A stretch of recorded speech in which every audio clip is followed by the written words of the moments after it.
करेंगे। अस्सलाम वालेकुम जी। वालेकुम सलाम जी। सरकार सिकंदर आज़म, क्या हाल है जनाब? सिकंदर आज़म पंजाबी की यूनानी के अफगानी के ईरानी। पंजाब च रहने दे, बड़ी मेहरबानी। अच्छा जी। मैं जनाब चलो जी, साहब का शुक्रिया अदा करने हैं। करने जी हाँ बहुत ज्यादा। हाँ कि मैं पिछले संडे वाले दिन, इतवार वाले दिन बड़े ही तरले लाया कि मेरी कॉल मिले, नहीं मिली, लेकिन नहीं मिल सकी। एनीवे, मेरे ख्याल उस दिन टोटल कॉल्स कोई 4 तो 5 सन सारियां बस। ਉਹ ਜਿਹੜੀਆਂ 4-5 ਵੀ ਸਨ ਨਾ ਮਾਸ਼ਾਅੱਲਾ ਬੜੀਆਂ ਮੁਤਬਰ ਸਨ ਤੇ ਇਹਨਾਂ ਟਾਈਮ ਹੁੰਦਾ ਹੈ ਉਹਨਾਂ ਦਾ।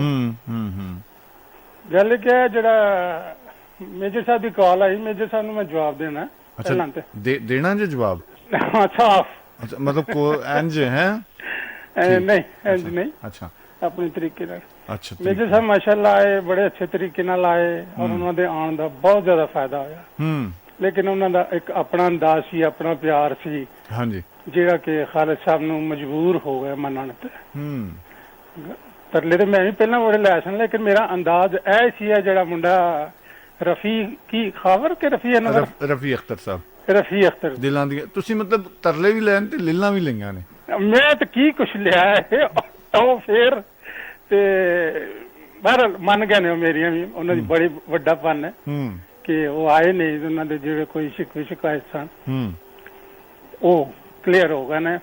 ਤੁਹਾਡਾ ਉਸ ਤੋਂ ਵੀ ਵੱਡਾ ਪਨ ਹੈ ਕਿ ਜਿਨ੍ਹਾਂ ਨੇ ਉਹਨਾਂ ਨੂੰ ਖੁੱਲੀਆਂ ਅੱਖਾਂ, ਦਿਲ ਦਿਮਾਗ ਦੀਆਂ ਅੱਖਾਂ ਸਰਕਾਰ ਉਹ ਤੇ ਸਾਡੇ ਜਨਾਬ ਸੁਣਿਆ, ਸਾਡੇ ਤੇ ਜਿਗਰ ਨੇ ਉਹ ਹੋਣਾ ਵੀ ਚਾਹੀਦੇ ਨੇ ਨਾ। ਫਿਰ ਉਹ ਗੱਲਾਂ ਵੀ ਤਾਂ ਹੀ ਇਸ ਤਰ੍ਹਾਂ ਦੀਆਂ ਹੋਈਆਂ ਨੇ। ਹਾਂਜੀ ਹਾਂਜੀ। ਤੇ ਬਾਕੀ ਮੇਜਰ ਸਾਹਿਬ ਜਿਹੜੇ ਨੇ ਜਿਉਂਦੇ ਵਸਦੇ ਰਹਿਣ, ਉਹਨਾਂ ਦੀ ਕਾਲ ਤੇ ਭਰਪੂਰ ਕਾਲ ਹੁੰਦੀ।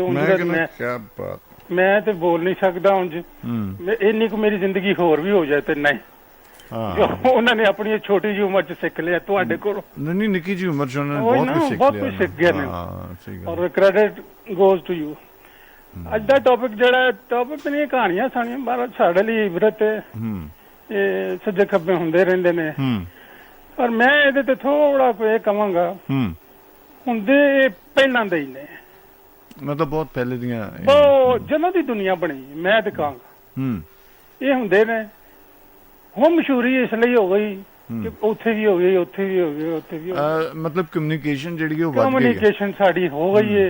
ਇੱਥੋਂ ਬੈਠਿਆਂ ਸਾਨੂੰ ਕਰਾਚੀ ਦਾ ਪਤਾ, ਅਮਰੀਕਾ ਦਾ ਪਤਾ, ਸਾਰਾ ਹਾਈਲਾਈਟ ਜ਼ਿਆਦਾ ਹੋ ਗਏ ਨੇ ਹੁਣ। ਠੀਕ ਹੈ, ਪਹਿਲੇ ਕਮਿਊਨੀਕੇਸ਼ਨ ਗੈਪ ਸੀ ਤੇ ਪਤਾ ਨਹੀਂ ਸੀ ਲੱਗਦਾ। ਕਬਾਹਤਾਂ ਜਿਹੜੀਆਂ ਨੇ ਨਾ, ਧਿਆਨ ਰੱਖਣਾ ਚਾਹੀਦਾ ਨਾ ਮਾਪਿਓ ਨੂੰ, ਲੇਕਿਨ ਕਿੱਥੋਂ ਰੱਖਣ ਤੇ ਅੱਜ ਕੱਲ ਤੇ ਐਡਾ ਕੋ ਆਸਾਨ ਕੰਮ ਇਹ ਹੋ ਗਿਆ ਜਿਹਦੀ ਹੱਦ ਨੇ। ਮਤਲਬ ਬਹੁਤ ਜ਼ਿਆਦਾ ਨਹੀਂ, ਇਸੇ ਕੰਮ ਲਈ ਪਹਿਲਾਂ ਬੜੇ ਬੜੇ ਘੰਟੇ ਲੱਗ ਜਾਂਦੇ ਸਨ ਕਮਿਊਨੀਕੇਸ਼ਨ ਕਰਨ ਲਈ। ਹੁਣ ਤੇ ਕੋਲ ਬੈਠੇ ਹੋ ਤੁਹਾਨੂੰ ਨਹੀਂ ਪਤਾ ਲੱਗਦਾ। ਇਸੇ ਤਰ੍ਹਾਂ ਹੀ ਹੁਣ ਅੱਜ ਇੱਕ ਹੋਰ ਮੇਰੀ ਗੱਲ ਕਿ ਉਹ ਬੀਬੀਆਂ ਜਿਹੜੀਆਂ ਨੇ ਆਉਂਦੀਆਂ ਨੇ ਇਸ ਪ੍ਰੋਗਰਾਮ 'ਚ, ਉਹਨਾਂ 'ਚ ਸਰਫਰਸਤ ਨਈਦ ਬੀਬੀ ਹੈ। ਨਈਦ ਬੀਬੀ ਨੇ ਅੱਜ ਤੇ ਆਉਣਾ ਨਹੀਂ, ਮੈਨੂੰ ਪਤਾ।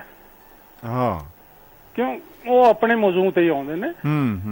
ਲੇਕਿਨ ਮੈਂ ਉਹਨਾਂ ਨੂੰ ਸੁਨੇਹਾ ਦੇ ਦੇਣਾ ਅੱਜ ਵੀ, ਜੇ ਅਗਲੇ ਵਾਰੀ ਗੱਲ ਹੋ ਸਕੇ ਤੇ। ਮੇਰਾ ਇੱਕ ਸਵਾਲ ਹੈ ਨਈਦ ਬੀਬੀ ਵਾਸਤੇ, ਕਿਸੇ ਪਰਸਨੈਲਿਟੀ ਨੂੰ, ਕਿਉਂਕਿ ਉਹ ਮਾਸ਼ਾਅੱਲਾ ਕਾਫੀ ਗੁਣੀ ਗਿਆਨੀ ਲੋਕ ਨੇ, ਉਹ ਇਹਦਾ ਜਵਾਬ ਦੇ ਸਕਦੇ ਨੇ। ਸਵਾਲ ਇਹ ਹੈ ਕਿ ਕਿਸੇ ਪਰਸਨੈਲਿਟੀ ਨੂੰ ਅਸੈਸ ਕਰਨ ਵਾਸਤੇ, ਆਈਦਰ ਮੇਲ ਔਰ ਫੀਮੇਲ ਕੋਈ ਵੀ, ਤਿੰਨ ਚੀਜ਼ਾਂ ਦਾ ਧਿਆਨ ਰੱਖਿਆ ਜਾਂਦਾ ਹੈ ਮੇਰੀ ਜੋ ਮੈਂ ਜਾਣਨਾ। ਠੀਕ ਹੈ। ਇੱਕ ਉਹਦਾ ਜਿਹੜਾ ਮੁਸ਼ਾਹਿਦਾ ਹੈਗਾ ਉਹਨੂੰ ਤੁਸੀਂ ਜ਼ੇਰੇ ਨਜ਼ਰ ਰੱਖੋਗੇ। ਇੱਕ ਉਹਦੀ ਗੱਲਬਾਤ ਨੂੰ ਸੁਣ ਕੇ, ਉਹਦੇ ਨਾਲ ਇੰਟਰੈਕਸ਼ਨ ਕਰਕੇ ਕੋਈ ਕਾਰਡ ਕੱਢੋਗੇ ਨਵੀਂ ਉਹਦੇ ਬਾਰੇ। ਠੀਕ ਹੈ। ਇੱਕ ਉਹਦੀਆਂ ਤਹਿਰੀਰਾਂ ਤੋਂ ਲੈ ਕੇ। ਅੱਛਾ, ਉਹਦੇ ਲਈ ਰਾਈਟਰ ਹੋਣਾ ਜ਼ਰੂਰੀ ਹੈ? ਨਹੀਂ, ਤਹਿਰੀਰ ਮੀਨਸ ਕਿ ਕਿਸੇ ਵੀ ਗੱਲ ਤੇ ਉਹਨੂੰ ਕਹੋ ਲਿਖ ਬਈ। ਹਾਂ, ਨਹੀਂ ਉਹ ਲਿਖੇਗਾ, ਮਤਲਬ ਲਿਖਣ ਵਾਲਾ ਰਾਈਟਰ ਹੁੰਦਾ ਹੈ ਨਾ? ਨਹੀਂ ਹੁੰਦਾ, ਨਹੀਂ ਰਾਈਟਰ ਮਖਸੂਸ ਕਿਤਾਬਾਂ ਲਿਖਣ ਵਾਲੇ ਨਹੀਂ। ਤੁਸੀਂ ਲੋਕ ਆਮ ਬੰਦੇ ਨੂੰ ਸਿਕੰਦਰ ਸਾਹਿਬ ਅਸੀਂ ਕੋਈ ਮੌਜੂ ਨਹੀਂ ਦੇ ਸਕਦੇ ਲਿਖਣ ਵਾਸਤੇ, ਬੋਲਣ ਵਾਸਤੇ ਅਸੀਂ ਦੇ ਸਕਦੇ ਹਾਂ। ਨੋਟ ਟਾਕਿੰਗ ਅਬਾਊਟ ਯੂ, ਮੈਂ ਜਨਰਲੀ ਗੱਲ ਕਰ ਰਿਹਾ। ਅੱਛਾ, ਮੇਰੀ ਗੱਲ ਸੁਣੋ, ਇਹ ਮਤਲਬ ਤੁਹਾਡਾ ਸਾਰੇ ਦਾ ਸਾਰਾ ਜਿਹੜਾ ਮੁੱਦਾ ਹੈ ਉਹ ਨਾਹੀਦ ਸੁਣੇ ਔਰ ਉਹੀ ਆ ਕੇ ਬਿਆਨ ਕਰੇ। ਮੈਂ ਸਮਝਣਾ। ਠੀਕ ਹੈ, ਠੀਕ ਹੈ ਕਿ ਉਹ ਕਵੇ ਕਿ ਵੀ ਆ ਲਿਖ ਕੇ ਵਿਖਾ, ਕੋਈ ਵੀ ਗੱਲ ਟੌਪਿਕ ਉਹਦੀ ਤਹਿਰੀਰ ਦੇ ਵਿੱਚੋਂ ਅਸੈਸ ਕਰਨਗੇ ਉਹ ਕਿ ਇਹ ਕੀ ਪੋਜੈਸ ਕਰਦਾ ਬੰਦਾ। ਠੀਕ ਹੈ। ਤੁਸੀਂ ਇੱਕ ਇੰਟਰਨੈਸ਼ਨਲ ਜਿਹੜਾ ਹੈ ਨਾ ਕ੍ਰਾਈਟੇਰੀਆ ਕਿਸੇ ਨੂੰ ਜਾਂਚਣ ਦਾ, ਜਿਹੜੇ ਜਨਾਬ ਤੁਸੀਂ 3 ਗੱਲਾਂ ਬਿਆਨ ਕਰ ਰਹੇ ਹੋ, ਇਹ ਇੰਟਰਨੈਸ਼ਨਲ ਕ੍ਰਾਈਟੇਰੀਆ ਹੈ ਜਿਹੜਾ ਕਿ ਮੁਸੱਦਕਾ ਹੈ ਕਿ ਇਹਦੇ ਵਿੱਚੋਂ ਤੁਸੀਂ ਬਹੁਤ ਸਾਰੀਆਂ ਚੀਜ਼ਾਂ ਵੇਖ ਸਕਦੇ ਹੋ। ਹਾਂ, ਤੇ ਇਹ ਬੀਬੀ ਜਿਹੜੀ ਹੈ ਨਾ, ਬੀਬੀ ਹੈ, ਇਹ ਕਰ ਸਕਦੀ ਤੇ ਤਾਂ ਕਿ ਮੇਰੀ ਜਾਣਕਾਰੀ 'ਚ ਇਜ਼ਾਫਾ ਹੋ ਸਕੇ। ਨਹੀਂ, ਇਹਦਾ ਕੰਮ ਹੀ ਹੈ ਸ਼ਾਇਦ ਤੁਹਾਨੂੰ ਨਹੀਂ ਪਤਾ ਹੈਗਾ। ਨਹੀਂ, ਮੈਨੂੰ ਨਹੀਂ ਪਤਾ ਨਾ। ਤੁਹਾਨੂੰ ਨਹੀਂ ਨਾ ਪਤਾ, ਫਿਰ ਤੁਸੀਂ ਤੇ ਬਈ ਪਹੁੰਚੇ ਬੰਦੇ ਹੋ। ਅੱਛਾ, ਮੇਰੀ ਗੱਲ ਸੁਣੋ। ਗੱਲ ਹੈ ਕਿ ਮੈਨੂੰ ਇਲਹਾਮ ਹੁੰਦਾ ਹੈ ਬਹੁਤ ਸਾਰੀਆਂ ਚੀਜ਼ਾਂ ਦਾ। ਹਾਂ, ਤੁਸੀਂ ਕਰਨੀ ਵਾਲੇ ਹੋ ਭਾਈਆ। ਅੱਛਾ, ਦੂਸਰਾ ਇਹ ਵੇ ਕਿ ਇਹ ਤੁਹਾਡੀਆਂ ਗੱਲਾਂ ਦਾ ਨਾਹੀਦ ਨਾਲੋਂ ਜ਼ਿਆਦਾ ਬਿਹਤਰ ਜਵਾਬ ਨਿਗਤ ਦੇ ਸਕਦੀ ਹੈ। ਮੈਂ ਨਿਗਤ ਕੋਲੋਂ ਕੁਝ ਐਸਾ ਸੁਣਿਆ ਨਹੀਂ ਕਦੀ। ਐਨੀਵੇ, ਹੋ ਸਕਦਾ ਤੁਸੀਂ ਗੌਰ ਨਹੀਂ ਕੀਤਾ ਕਦੀ। ਗੌਰ ਫਰਮਾਈਦਾ ਹੁੰਦਾ ਹੈ। ਤੁਸੀਂ ਹੱਸਦੇ ਹੀ ਇੰਨਾ ਉੱਚੇ ਹੋ ਦੋਵੇਂ ਕਿ ਸਾਨੂੰ ਪਤਾ ਹੀ ਨਹੀਂ ਲੱਗਦਾ। ਅੱਛਾ, ਤੇ ਜਦੋਂ ਹਾਸੇ ਦੀ ਗੱਲ ਤੇ ਹੱਸਣਾ ਹੀ ਹੈ ਨਾ, ਤੇ ਹੱਸਣਾ ਵੀ ਉੱਚਾ ਖੁੱਲ ਕੇ ਹੱਸਣਾ ਚਾਹੀਦਾ। ਤੁਹਾਡੇ ਜਿਹੜੇ ਨਾ ਉਹ ਸਾਰੇ ਬਾਡੀ ਦੇ ਜਿਹੜੇ ਆਰਗਨਸ ਨੇ ਹਿਲ ਜਾਣ, ਉਹ ਸਾਰੇ ਹੱਸਣ ਨਾਲ। ਠੀਕ ਹੈ, ਚਲੋ ਆਇੰਦਾ ਕੋਸ਼ਿਸ਼ ਕਰਾਂਗਾ। ਲੇਕਿਨ ਫਿਲਹਾਲ ਮੇਰਾ ਇਹ ਨਾਇਬੀ ਵੀ ਕੋਲ ਸਵਾਲ ਹੈ ਕਿ ਮੈਨੂੰ ਰਾਏ ਪਾਓ ਕਿ ਕੀ ਕਰਨਾ ਚਾਹੀਦਾ ਕਿ ਇਹ ਬੰਦੇ ਦੇ ਬਾਰੇ ਕੁਝ। ਨਾਹੀਦ, ਮੈਂ ਰਿਕੁਐਸਟ ਕਰ ਰਿਹਾ ਸਿਕੰਦਰ ਸਾਹਿਬ ਵੱਲੋਂ ਕਿ ਤੁਸੀਂ ਇਹਨਾਂ ਨੂੰ ਰਾਏ ਪਾਓ। ਇੱਕ ਰਾਏ ਪੈ ਗਏ ਤੇ ਇਹਦਾ ਸਾਰਾ ਜੋ ਵੀ ਕੀਤਾ ਧਰਿਆ ਤੁਹਾਡੇ ਸਿਰ ਹੋਣਾ ਜੇ। ਨਹੀਂ, ਮੈਂ ਨਹੀਂ ਕਿਹਾ ਨਾਹੀਦ ਬੀਬੀ, ਯੂਸਫ ਸਾਹਿਬ ਨੇ ਕਿਹਾ ਯਾਰ ਲੋ, ਇੱਕ ਤੁਹਾਡੇ ਵਾਸਤੇ ਤਰਲਾ ਕਰੋ, ਉਤੋਂ ਤੁਸੀਂ ਫਿਰ ਹੈ ਨਾਲ ਹੀ ਕਹਿ ਰਹੇ ਹੋ ਕਿ ਨਹੀਂ ਜੀ ਇਹ ਮੈਂ ਨਹੀਂ ਜੇ ਕਿਹਾ। ਨਹੀਂ, ਕਿਰਾਏ ਵਾਲਾ ਬੰਦਾ ਕਿਰਾਏ ਵੀ ਤੇ ਪੈ ਸਕਦਾ। ਨਹੀਂ, ਤੁਹਾਡੇ ਹੁੰਦੇ ਨਹੀਂ ਪੈਂਦਾ ਮੈਂ। ਓਏ, ਤੇ ਇਹ ਮੁੰਡੇ ਜਿਹੜਾ ਗਾਇਆ, ਇਹ ਲਿਖਿਆ ਕਿੰਨੇ ਨੇ? ਹਾਏ, ਮਾਹੀ ਸਾਨੂੰ ਦੇ ਗਿਆ ਅਥਰੂ ਨਿਸ਼ਾਨੀਆਂ। ਇਹ ਰਫੀ ਅਖਤਰ ਸਾਹਿਬ ਨੇ ਲਿਖਿਆ ਹੈ। ਮੁਬਾਰਕਾਂ। ਸਾਦੀਆਂ ਦੀਆਂ ਗੱਲਾਂ ਨੇ, ਲੇਕਿਨ ਉਸ ਬੱਚੇ ਨੇ ਜਾਂ ਭਾਈ ਹੈ ਜੋ ਵੀ ਹੈ। ਰਫੀ ਸਾਹਿਬ ਆਏ ਨੇ 4 ਵਾਰੀ ਇੰਟਰਵਿਊ, ਤੁਸੀਂ ਉਹਨਾਂ ਨਾਲ ਗੱਲ ਵੀ ਕਰ ਚੁੱਕੇ ਹੋ। ਨਹੀਂ, ਮੈਂ ਨਹੀਂ। ਤੁਸੀਂ ਗੱਲ ਕਰ ਚੁੱਕੇ ਹੋ ਉਹਨਾਂ ਨਾਲ। ਯਾਰ, ਮੈਂ ਹੁਣ ਮੇਰੀ ਇੱਕ ਇਹ ਵੀ ਮੈਂ ਡਿਸਕਸ ਤੁਹਾਡੇ ਨਾਲ ਕਰਨਾ ਕਿ ਮੈਂ ਬੜੀ ਛੇਤੀ ਭੁੱਲਣ ਲੱਗ ਪਿਆ। ਅੱਛਾ, ਤੁਹਾਨੂੰ ਦਿਨੇ ਕੋ ਫੂਕ ਸ਼ੂਕ ਦਵਾਈ ਨਹੀਂ ਦਿੰਦੇ? ਫੂਕ ਵੀ ਮਾਰਿਆ ਜੇ ਤੇ ਚਲੋ ਫੂਕ ਤੇ ਗੁਜ਼ਾਰਾ ਕਰਨਾ। ਫੂਕ ਤੇ ਫਿਲਹਾਲ ਗੁਜ਼ਾਰਾ ਕਰੋ, ਤੁਹਾਡੀ ਕਰ ਲਾਂਗਾ। ਤੇ ਜੇ ਫੇਰ ਆਇਆ ਤੇ ਫਿਰ ਮੈਂ ਸੁਣ ਲਾਂਗਾ। ਖੈਰ ਤੁਹਾਡੇ। ਬਾਕੀ ਮੇਜਰ ਸਾਹਿਬ, ਤੁਸੀਂ ਜਿਉਂਦੇ ਵਸਦੇ ਰਹੋ। ਬੜੀ ਵੱਡੀ ਰੌਣਕ ਹੋ ਤੁਸੀਂ। ਕੋਈ 4-5 ਮੇਜਰ ਰਿਟਾਇਰ ਹੋਰ ਵੀ ਮਿਲ ਜਾਣ ਤੇ ਇੰਨੀ ਰੌਣਕ ਨਹੀਂ ਲਾ ਸਕਦੇ। ਜੀ ਬਿਲਕੁਲ, ਇਹਦੇ 'ਚ ਕੋਈ ਸ਼ੱਕ ਨਹੀਂ। ਇਹ ਸਿਰਫ ਮੇਜਰ ਨਹੀਂ ਹੈਗੇ, ਇਹ ਬੜੇ ਮੇਜਰ ਨੇ। ਇਹ ਬਹੁਤ ਮੇਜਰ ਨੇ। ਅੱਛਾ।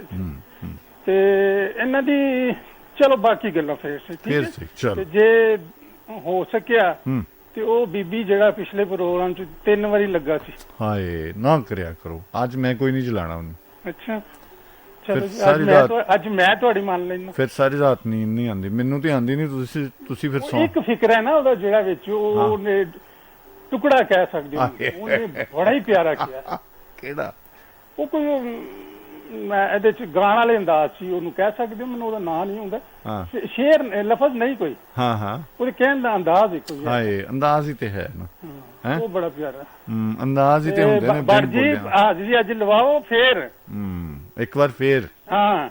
ਠੀਕ ਹੈ, ਤੇ ਮੈਂ ਸੁਣਨਾ ਪਿਆ ਤੇ ਇੰਤਜ਼ਾਰ ਵੀ ਕਰ ਰਿਹਾ।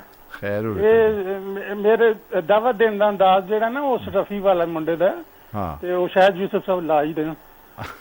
ਚਲੋ ਠੀਕ ਹੈ ਜਨਾਬ। ਠੀਕ ਹੈ, ਓਕੇ ਜੀ, ਓਕੇ, ਅੱਲਾਹ ਹਾਫਿਜ਼। ਹਾਫਿਜ਼।